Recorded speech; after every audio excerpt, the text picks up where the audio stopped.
Volvió una tarde de domingo como si nada hubiera pasado. Recuerdo el sonido de la puerta al cerrarse, el eco que recorrió el pasillo y su voz. Esa voz que llevaba semanas temblando en mi memoria. Ni disculpas, ni explicación. Solo una frase que me atravesó como vidrio roto. «Agradezcan que he vuelto».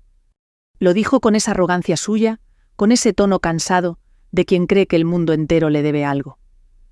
Yo estaba en la cocina, removiendo la sopa para Andrés, que tenía que tomarla templada por recomendación médica. El cucharón seguía su ritmo como si mis manos no fueran mías. Yo no respondí. Él esperaba que yo explotara, que yo llorara, que yo pidiera explicaciones. Pero yo solo lo miré un momento breve y luego seguí cocinando.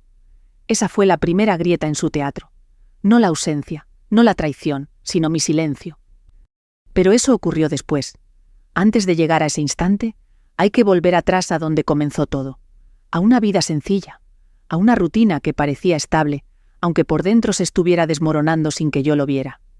Me llamo María, tengo 58 años. Vivo en un pueblo de Castilla-La Mancha, un lugar donde el sol cae lento sobre los campos y el tiempo parece pasar más despacio que en las ciudades. Aquí todos se conocen, todos se saludan, y todos, absolutamente todos, saben algo de la vida de los demás. Yo siempre pensé que esa cercanía era un refugio, una red invisible. Con el tiempo entendí que también puede ser una jaula. Mi marido Julián tiene 60 años. Fue camionero casi toda su vida. Un hombre recio, de manos ásperas, pocas palabras y mucho carácter. Cuando lo conocí hace más de 3 décadas, tenía una forma de reír que llenaba las plazas. Yo me enamoré de su fuerza, de su seguridad, de su manera de caminar, como si nada pudiera derribarlo. Pero la vida es larga, y el amor también puede desgastarse como una piedra bajo el agua lentamente sin ruido. Nuestro hijo Andrés tiene 28. Trabajaba en una fábrica cerca del polígono industrial. Un accidente con una máquina le dejó lesiones en la espalda, problemas de movilidad y dolores que van y vienen según el clima. Desde entonces, vivimos entre consultas, rehabilitaciones y papeles médicos. Es un buen chico. De esos que aún agradecen cuando se les sirve el plato y dicen: «Mamá, ¿necesitas ayuda?». Siempre me dio fuerza. Yo trabajo como auxiliar en una residencia de mayores. No gano mucho, pero aprendí a estirar el dinero como quien estira la masa del pan, con paciencia y cuidado. Entre mi sueldo y el de Julián íbamos saliendo, como tantas familias. Sin lujos, pero sin faltas graves. Hasta que un día algo cambió. Todavía no sé exactamente cuándo fue. Quizá fue cuando Julián empezó a trabajar rutas más largas. Quizá cuando comenzó a llegar más tarde a casa, o cuando empezó a ducharse antes de saludar. Pequeños gestos que parecen insignificantes, pero que una mujer que ha amado toda una vida reconoce al instante.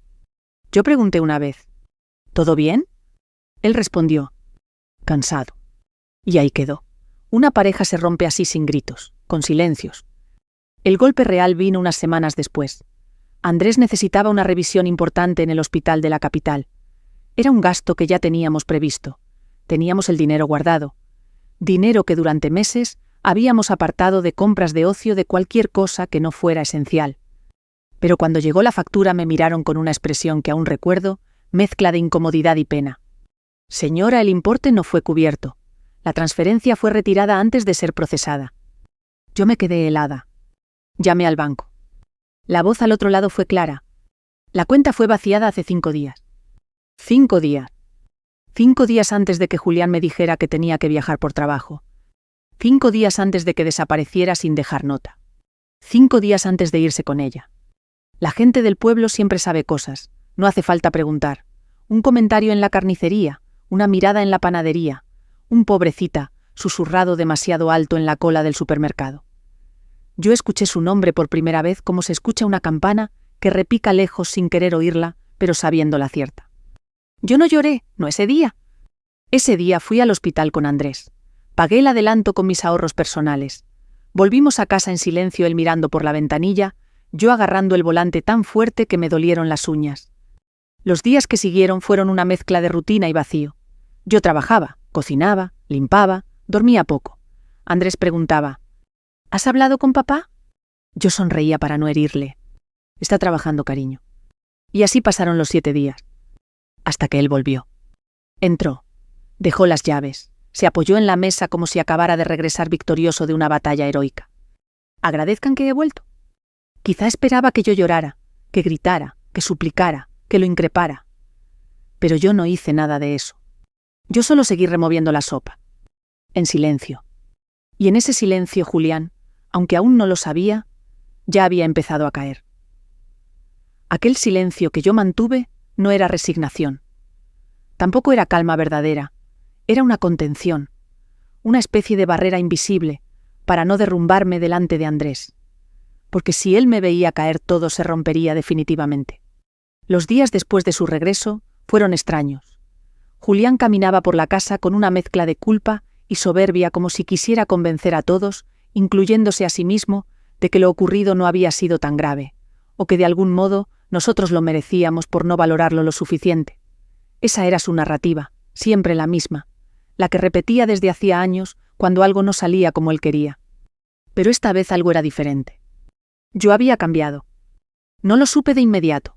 Fue algo que se manifestó de a poco, en gestos silenciosos, en cómo levantaba la cabeza cuando él hablaba, en cómo sostenía la mirada cuando él esperaba que la desviara, en cómo ya no buscaba su aprobación. Yo había vivido una traición absoluta, una fractura tan profunda que en lugar de destruirme, me había encendido por dentro. Sin embargo, esa nueva fuerza no quitaba el dolor. El dolor estaba, y dolía de una forma tranquila, constante, como una herida que no sangra, pero arde al tocarla. La primera noche después de su regreso, Julián volvió a dormir en nuestra cama, como si simplemente estuviera retomando su lugar en el mundo. Yo, en cambio, me quedé en el borde mirando la oscuridad, escuchando su respiración pesada. No era la respiración de un hombre en paz. Era la respiración de alguien que teme que todo se derrumbe, pero que no sabe cómo sostener nada. Andrés desde su habitación preguntó en voz baja: «Mamá, ¿ha vuelto para quedarse?» Tardé unos segundos en responder. «No lo sé», dije finalmente. «A veces la gente vuelve sin saber por qué vuelve». No hubo más preguntas. 2 días después fui a la consulta de la trabajadora social del hospital. Era una mujer de unos 50 años, de gesto amable y voz serena. Le conté el caso con la manera más objetiva que pude. No quería lágrimas, quería información. Clara, precisa, legal. Ella escuchó en silencio tomando notas. Al final levantó la mirada. «María, lo que tu marido hizo no es solo una falta moral, es una responsabilidad penal si demuestras que retiró fondos destinados a la rehabilitación de tu hijo. Puedes solicitar una revisión judicial. Incluso podrías pedir una compensación o medidas económicas que garanticen el tratamiento». Yo asentí lentamente. Era la primera vez que sentía que el mundo no estaba completamente en su contra. Que había caminos. No fáciles, pero caminos. «¿Quieres iniciar el proceso?», preguntó. No todavía, respondí. «Quiero entender primero». Ella no insistió. Dijo algo que recordaría después. La venganza rápida trae satisfacción. La justicia tranquila trae paz. Al día siguiente tuve mi turno en la residencia. Aquella tarde, mientras ayudaba a bañarse a doña Carmen, una mujer de 87 años, con los ojos más despiertos que he visto en alguien tan mayor, ella me preguntó: «Tienes la mirada cansada, hija, ¿qué has perdido?». No sé cómo lo supo. A veces la gente que ha vivido mucho tiene un radar para el alma. «No lo he perdido», dije. «Ha decidido irse». Doña Carmen sonrió con una ternura que me desarmó. El que se va sin ser echado, vuelve sin ser llamado. Pero recuerda, no siempre tienes por qué abrir la puerta. Sus palabras fueron como un vaso de agua fría en medio del desierto. En el pueblo los murmullos crecieron. España es grande, pero los pueblos son pequeños. Y la vergüenza cuando se respira se vuelve aire. Las vecinas en la panadería me miraban con esa mezcla de compasión y morbo. «Ay, María, lo siento tanto». «¿Algo habrás hecho tú?», susurró una. Yo la miré fijamente. La mujer tragó saliva y siguió envolviendo barras de pan.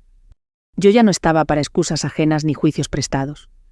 El momento decisivo llegó una tarde cuando fui a la farmacia. La farmacéutica, que había estudiado con la hija de la amante de Julián, dejó caer la frase como quien deja caer una piedra sobre agua mansa. «Dicen que él se fue con Lucía». Yo no dije nada, pero mi corazón se detuvo un segundo.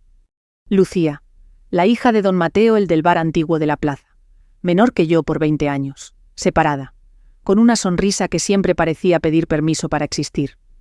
La imagen de Julián con ella no me provocó celos, no me provocó rabia. Me provocó lástima. Porque su huida no había sido amor. Había sido búsqueda de sentirse importante frente a alguien que aún no conocía sus sombras. Fue esa misma tarde que decidí llamarla. No para pelear, no para reclamar, sino para entender. La encontré sentada en una terraza sola con un café frío. Al verme se tensó. Esperaba insultos, gritos, escenas. Yo solo me senté. No vengo a reprocharte nada, le dije. Solo quiero que escuches algo. Le conté lo del dinero del hospital, lo del tratamiento de Andrés, lo del abandono. Lucía se llevó una mano a la boca. Se le llenaron los ojos de lágrimas. Yo no sabía. Me dijo que el dinero era suyo, que ustedes estaban bien, que tú sabías. No respondí, nosotros no estábamos bien. Ella rompió a llorar. No por él, por sí misma, por lo que creía que tenía y no tenía. En ese momento entendí algo. Julián no había traicionado solo a su familia. Había traicionado también la ilusión de otra persona. No salí de allí con odio. Salí con algo aún más fuerte. La certeza de que yo no tenía que destruir a nadie, porque él ya se había destruido solo. Cuando regresé aquella tarde de hablar con Lucía, la casa estaba en silencio. Julián estaba sentado en el sillón del salón, mirando la televisión apagada. No sé cuánto tiempo llevaba allí. Parecía empequeñecido, como si el mundo de pronto se hubiera vuelto más grande que él. Pero aún así, cuando levantó la mirada y me vio entrar, su voz salió con ese tono de siempre, el tono del que cree que aún tiene poder. ¿De dónde vienes?, preguntó sin apartar los ojos de mí. No respondí. Colgué mi bolso en el perchero. Puse agua a hervir para el té. Movimientos tranquilos, controlados, de esos que desconciertan más que cualquier grito. Te he hecho una pregunta, insistió. He salido, dije simplemente. ¿Con quién? Esa pregunta en otro tiempo habría encendido una discusión. Habría desatado reproches, lágrimas, justificaciones. Ahora, en cambio, no tenía ningún peso. Sonaba vacía. No tienes derecho a preguntar, contesté sin dureza, sin levantar la voz, como quien explica algo evidente. Sus cejas se fruncieron. Estaba acostumbrado a que yo fuera la que sostenía la casa, la que calmaba, la que mediaba, la que evitaba que los ruidos emocionales estallaran. Esa versión de mí, la que él daba por garantizada, había desaparecido. Soy tu marido, dijo como si esa palabra fuera un escudo, un título vitalicio. Has estado ausente, respondí. No solo físicamente, hace años. La tetera comenzó a silbar. Ese pequeño sonido llenó el aire como una confirmación. Los días siguientes fueron una convivencia extraña. Julián parecía querer encajar de nuevo en la rutina familiar, pero lo hacía sin verdadero arrepentimiento. Más bien, como quien intenta recuperar un lugar que cree que todavía le pertenece. Se levantaba temprano, se sentaba a la mesa, miraba a Andrés con gestos torpes, intentando entablar conversaciones que antes nunca había hecho. ¿Cómo va la rehabilitación?, preguntaba con voz neutra. Andrés respondía con educación pero sin cercanía. Había distancia. No odio, pero sí una barrera invisible. Una que solo aparece cuando alguien ha sido herido de verdad. Por las noches Julián intentaba hablar conmigo. Sé que te dolió, decía, pero la vida es complicada, uno se confunde. Yo lo observaba, y era como ver a un desconocido utilizando las palabras de mi marido, palabras vacías aprendidas dichas sin tocar el fondo real del daño. No te confundiste, respondí, elegiste. Él callaba entonces, y ese silencio no era aceptación, era miedo. El pueblo, mientras tanto, respiraba murmuraciones.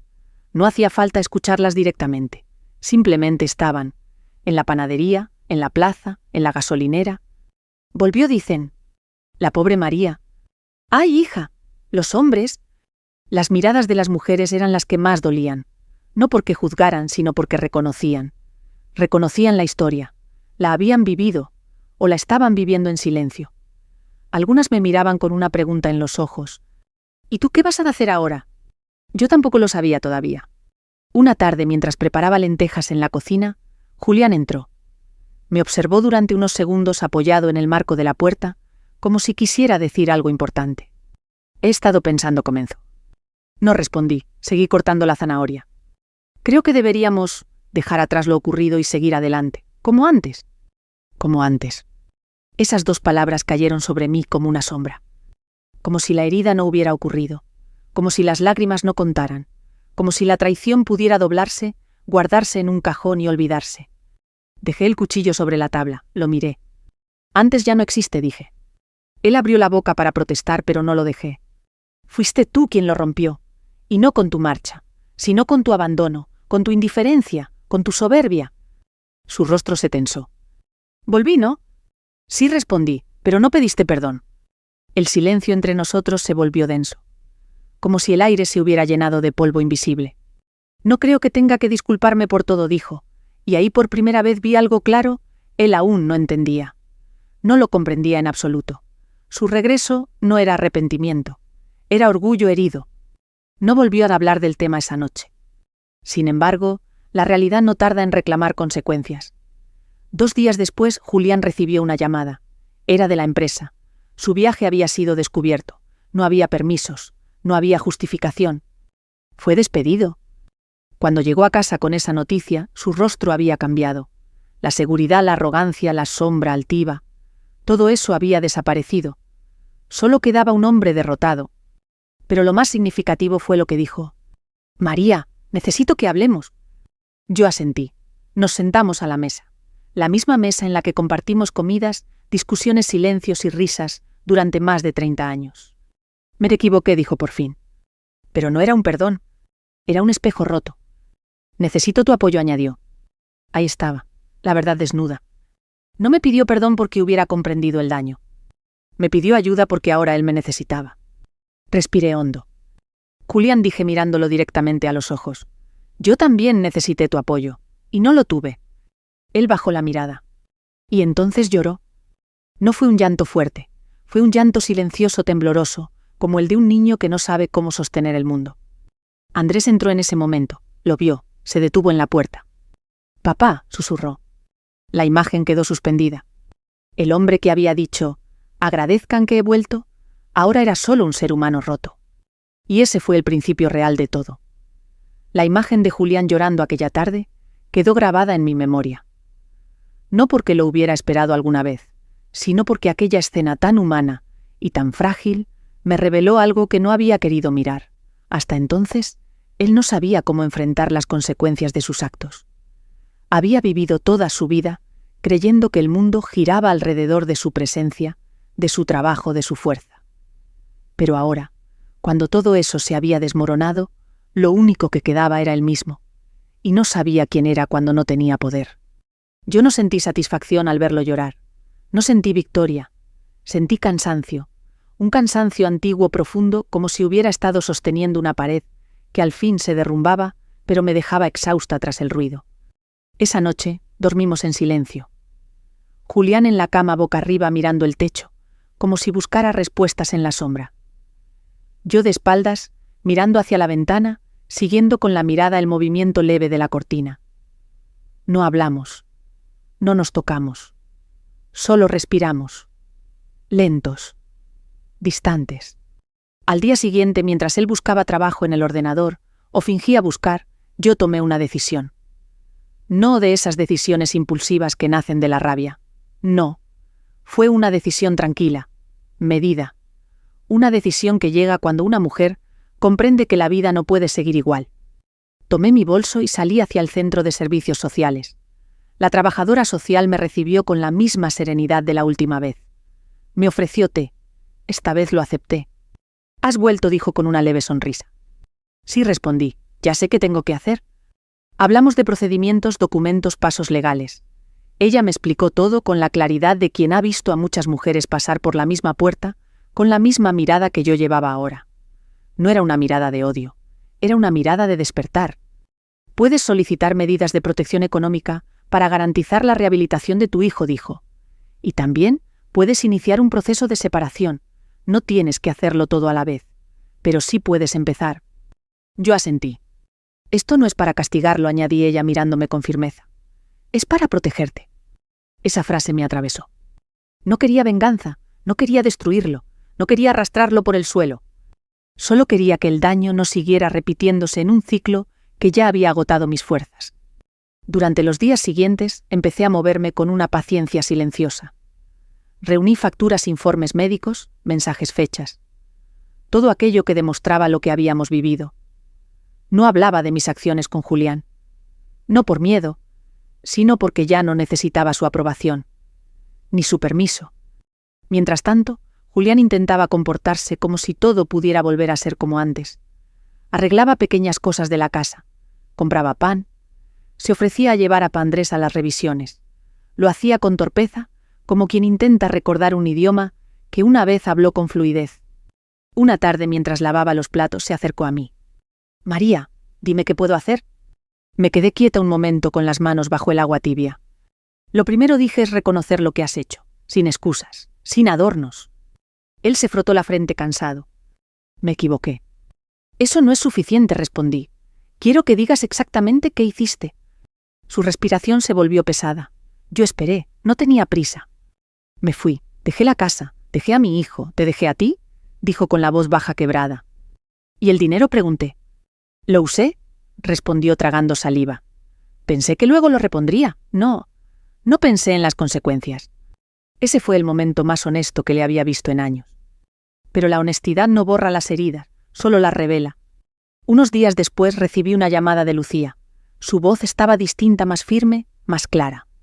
Solo quería que supieras que he dejado de verlo y que te pido perdón por mi parte. No tienes que disculparte conmigo, respondí.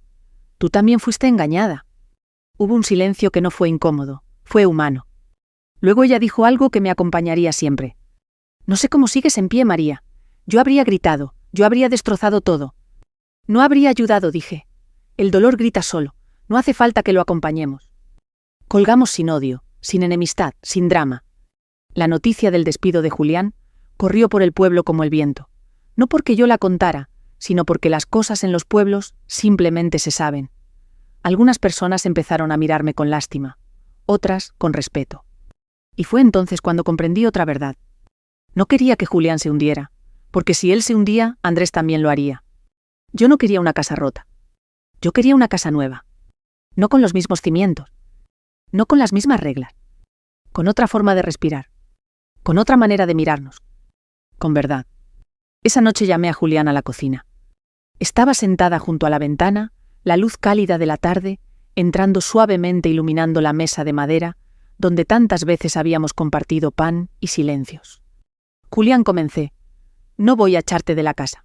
No quiero destruirte. No quiero que seas mi enemigo. Él me miró con una mezcla de sorpresa y alivio. Pero a partir de hoy, continué, vamos a vivir de otra manera. Vamos a reconstruir si es posible. Pero no desde lo que fuimos, sino desde lo que somos ahora. Él asintió. Haré lo que sea. Lo primero dije es que vas a acompañar a Andrés a todas sus terapias, sin faltas, sin excusas, vas a mirarlo, vas a escucharlo, vas a estar. Sus ojos se humedecieron. Lo haré. Y lo segundo, añadí respirando hondo. Vamos a hablar, aunque duela, todas las veces que haga falta. Julián bajó la cabeza. Yo no lo toqué, no lo abracé, no era el momento. La reconstrucción no empieza con caricias. Empieza con verdad.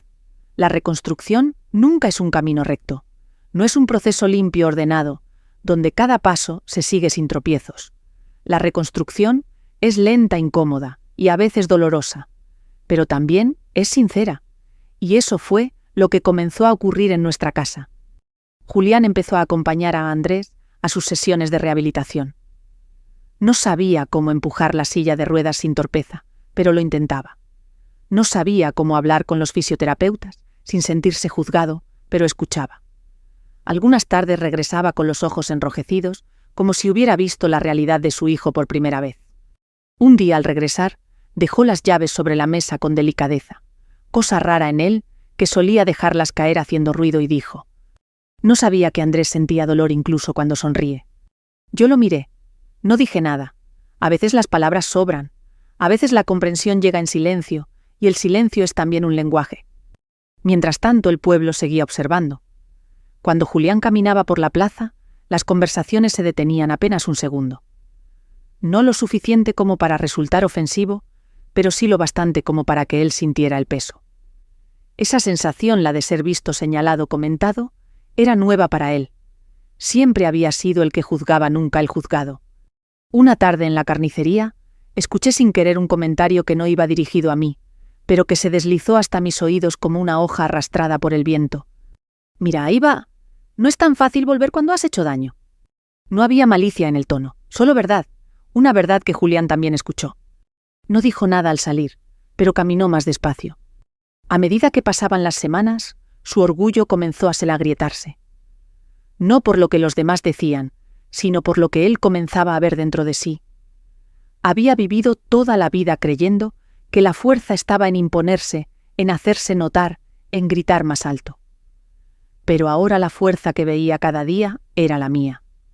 Callada, paciente, firme. Una noche, mientras yo guardaba los platos, Julián se acercó y dijo: «No sabía que el silencio pudiera doler tanto». Yo apoyé el plato con cuidado. «El silencio no duele», respondí. «Lo que duele es lo que revela». Él me miró como quien observa un cielo que nunca había visto. No hablamos más esa noche. Encontrar trabajo fue difícil para él. No tenía estudios más allá de lo básico, y su reputación en la empresa anterior se había corrido rápido. Al principio, se frustraba, golpeaba la mesa, se enfadaba con el ordenador, decía que el mundo estaba en su contra. Pero después, comenzó a cambiar. Quizá porque acompañar a Andrés le había enseñado una lección silenciosa: hay dolores que no se eligen, y aún así se sostienen. Un día llegó a casa con la ropa manchada de polvo y olor a madera. Se había acercado al taller de carpintería del barrio. Le habían dicho que podía empezar ayudando a barrer y ordenar tablas. No era un trabajo prestigioso. No tenía autoridad, no tenía aplausos. Pero tenía algo más valioso: humildad. «¿Te molesta si lo intento?», preguntó sin exigencia, sin soberbia. «Haz lo que necesites», respondí. No lo dije como permiso, lo dije como reconocimiento. El hombre que tenía delante no era el mismo que había dicho: «Agradezcan que he vuelto». Era un hombre que estaba aprendiendo a vivir sin pedestal. Andrés poco a poco también comenzó a acercarse. Al principio con cautela, luego con pequeños gestos, conversaciones cortas, miradas más largas. Un día lo vi apoyar su mano sobre la de su padre en el coche, mientras volvían de la rehabilitación. No hicieron falta palabra. El perdón no siempre llega en frases largas. A veces llega en un roce leve sobre el dorso de una mano. Sin embargo, la caída no fue solo externa, también fue interna. Una noche, mientras yo preparaba té, encontré a Julián sentado en la cocina con la cabeza entre las manos. Respiraba hondo, como si el aire le costara entrar en los pulmones. «No sé quién soy ahora», dijo sin levantar la mirada. Me detuve a unos pasos de él. «Eso que estás sintiendo», respondí, «no es debilidad, es el comienzo». «¿El comienzo de qué?» «De ti mismo». Él levantó la cabeza. Sus ojos estaban sinceros, sin defensa. «He sido un hombre horrible, María». «Has sido un hombre herido», dije, «que no supo pedir ayuda. Y cuando uno no sabe pedir ayuda, hiere a otros». No estaba justificando, estaba nombrando. Nombrar no borra, pero ilumina. Él asintió lentamente, muy lentamente. La caída de Julián no fue un castigo, no lo busqué. No di pasos para destruirlo. No levanté la voz en la plaza. No conté historias, no señalé, no acusé. La caída vino sola.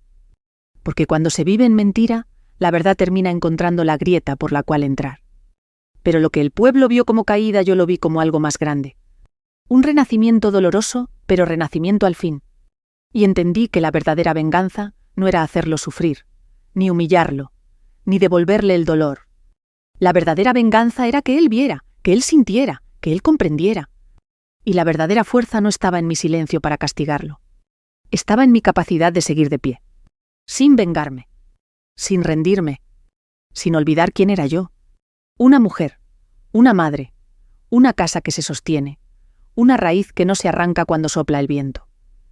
La cocina siempre había sido el centro de nuestra casa.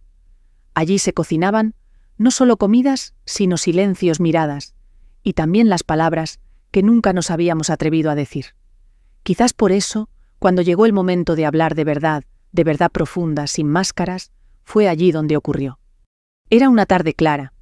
El sol entraba por la ventana, iluminando la mesa de madera que llevaba tantos años con nosotros, con marcas de vasos, cuchillos y calendarios antiguos apoyados encima. Yo estaba cortando patatas para preparar tortilla lenta casi ceremoniosamente. Julián estaba limpiando los platos del almuerzo, algo que antes nunca había hecho. Andrés dormía después de su sesión de rehabilitación. No había ruido excepto el suave golpeteo del cuchillo contra la tabla. Y entonces Julián habló. «María», dijo sin elevar la voz, «necesito decirte algo». No levanté la cabeza, seguí cortando, pero escuché. «Sé que no puedo pedirte perdón, y que todo se arregle», continuó. Ya entendí que eso no funciona así. Había algo diferente en su tono. No era excusa, No era súplica, era verdad. Apoyé el cuchillo junto a las patatas y me giré hacia él. Te escucho. Él tomó aire como si fuera difícil encontrar las palabras adecuadas. Cuando me fui, no lo hice porque estuviera enamorado, dijo. Ni siquiera por ella. Fue porque me sentía pequeño, inútil, como si todo lo que había sido en mi vida ya no valiera nada. Me sorprendió la sinceridad, aunque dolía. ¿Y creíste que irte era la solución?, pregunté. No pensé, respondió él bajando la mirada. Hice lo que hacen los cobardes, huir. La palabra quedó suspendida en el aire. Cobarde. Nunca antes lo había oído decir algo así sobre sí mismo. No solo huiste, dije mirándolo directamente. Arrastraste a tu hijo contigo en esa huida. Le quitaste algo que era suyo. Sus ojos se llenaron de lágrimas, pero esta vez yo no miré hacia otro lado. Lo sé, susurró. Cada día pienso en eso. Cada vez que Andrés me mira y sonríe, siento que no merezco estar en esa sonrisa. El silencio que siguió no fue agresivo, fue profundo, vivo. Me senté frente a él, no como esposa herida, sino como alguien que necesitaba escuchar una verdad completa. Dime, continué, ¿qué sentiste cuando viste que él no te rechazaba, que todavía te llamaba papá? Julián tragó saliva, pasó una mano por encima de la mesa como si buscara algo invisible. Sentí vergüenza, respondió. Una vergüenza que no conocía, de esas que te queman por dentro, y sentí miedo de no saber cómo reparar algo tan roto. Yo asentí lentamente, porque ese miedo no era solo de él, era también el mío. No se trata de reparar, dije, se trata de aprender a vivir de otra manera, acompañando, no huyendo. Él alzó la mirada. Y ahí estaba el hombre que yo había amado hace 30 años, pero también uno nuevo, más frágil, más consciente, más humano. Quiero intentarlo, dijo. Intentarlo no es suficiente, respondí con firmeza. Hay que sostenerlo. Lo sé, respondió él. Por eso, necesito que me digas cómo. Quiero saber cómo acompañarte, cómo acompañarlo, cómo no volver a perderme. No era una pregunta buscando permiso. Era una pregunta buscando dirección. Y por primera vez en mucho tiempo yo también exhalé. Porque algo dentro de mí también necesitaba soltar. Vamos a empezar hablando, dije. Todos los días. Aunque duela. Aunque nos dé miedo. Aunque no sepamos qué decir. Él asintió. Y vamos a pedir ayuda, continué. Profesional, no podemos solos. El simple hecho de pronunciar eso me hizo sentir ligera. Como si un peso que había cargado en silencio hubiera encontrado un lugar donde descansar. Lo que quieras, dijo, y esta vez lo dijo de verdad. Esa misma tarde, Andrés despertó y nos encontró sentados en la mesa uno frente al otro sin distancia. Lo vi detenerse en la puerta como si analizara la escena antes de entrar. ¿Todo bien?, preguntó. Yo sonreí. Estamos hablando, respondí. Andrés sonrió también. No una sonrisa amplia, sino una suave, de esas que se encienden despacio. Luego se acercó, se sentó con nosotros, y la cocina volvió a ser cocina. No campo de batalla, no sala de juicio, no escenario de reproches. Solo cocina. 3 personas, 3 heridas diferentes, 3 posibilidades de seguir adelante. Las conversaciones continuaron durante días, algunas profundas, algunas torpes, algunas incómodas, otras necesarias. A veces la voz se quebraba, a veces el silencio decía más que cualquier frase. Pero eran conversaciones de verdad. Y así poco a poco la casa empezó a respirar de nuevo. No como antes, como ahora. Sin máscaras, sin ruido para tapar el vacío, sin prisas para olvidar, sin miedo a mirar.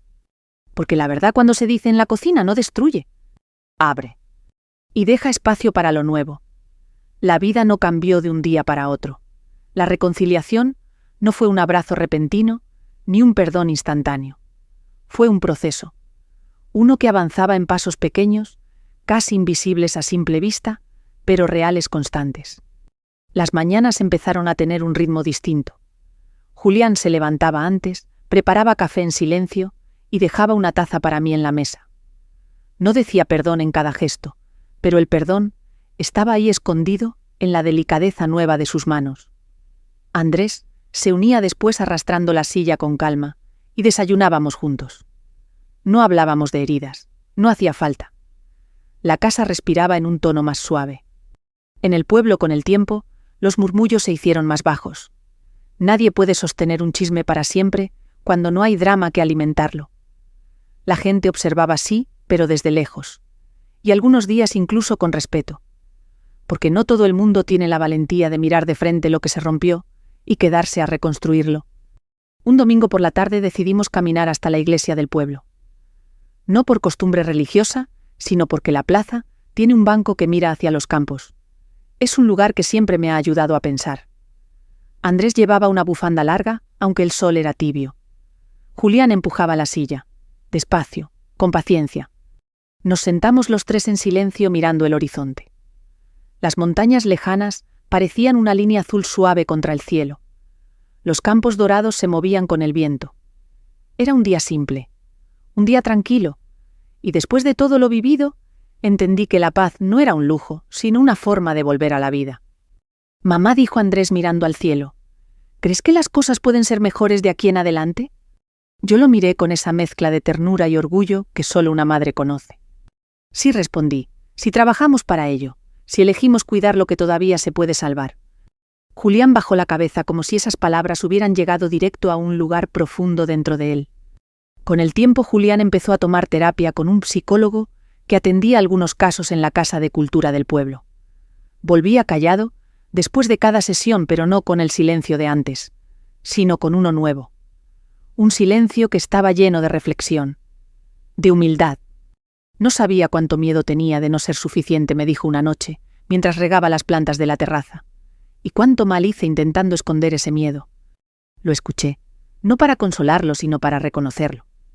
Porque el dolor compartido se vuelve menos pesado, pero el dolor que se niega se pudre por dentro. Yo también comencé un proceso de acompañamiento emocional. No para aprender a perdonar, sino para aprender a vivir sin cargar sola el peso del mundo.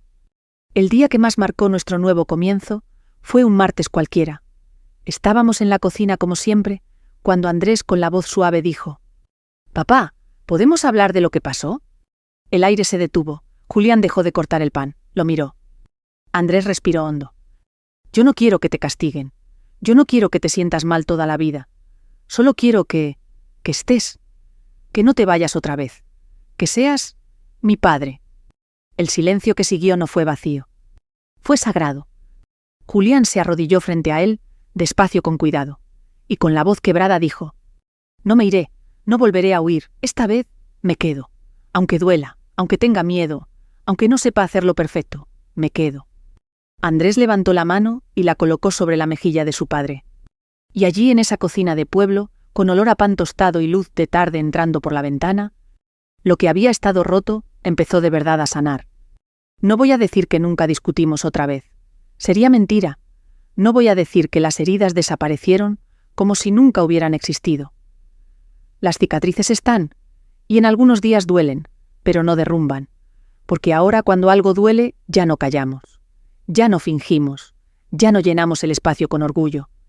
Ahora hablamos, miramos, respiramos, juntos. Podría terminar esta historia con una frase grandiosa. Algo que suene a perdón absoluto, a cierre perfecto, a cuento con final brillante. Pero la vida no es así. La vida no cierra. La vida continúa. Y lo que nos queda es elegir cada día cómo caminamos ese continuar. Yo elijo hacerlo desde la calma, desde la honestidad, desde la comprensión y desde el amor que no idealiza sino que observa, acompaña y madura. Julián no volvió a ser el hombre que fue, yo tampoco. Y eso está bien, porque a veces para encontrarnos de verdad hay que perderse primero. Si estás escuchando esta historia, quizás tú también has sentido una herida que parecía demasiado grande para mirar. Quizás también has sostenido silencios que pesaban más que cualquier palabra. O quizás conoces a alguien que está pasando por algo parecido. Te digo esto con el corazón abierto. No estás sola, no estás solo. La vida puede romper, pero también puede reconstruirse. Con paciencia, con verdad, con compañía, con amor que se aprende. Y aunque duela, vale la pena quedarse para ver cómo vuelve a florecer. Gracias por escuchar hasta aquí. Si esta historia te tocó, te invito a dejar un comentario, a compartir tu experiencia, o simplemente a decir estoy aquí. Tu voz importa, tu historia también. Fin.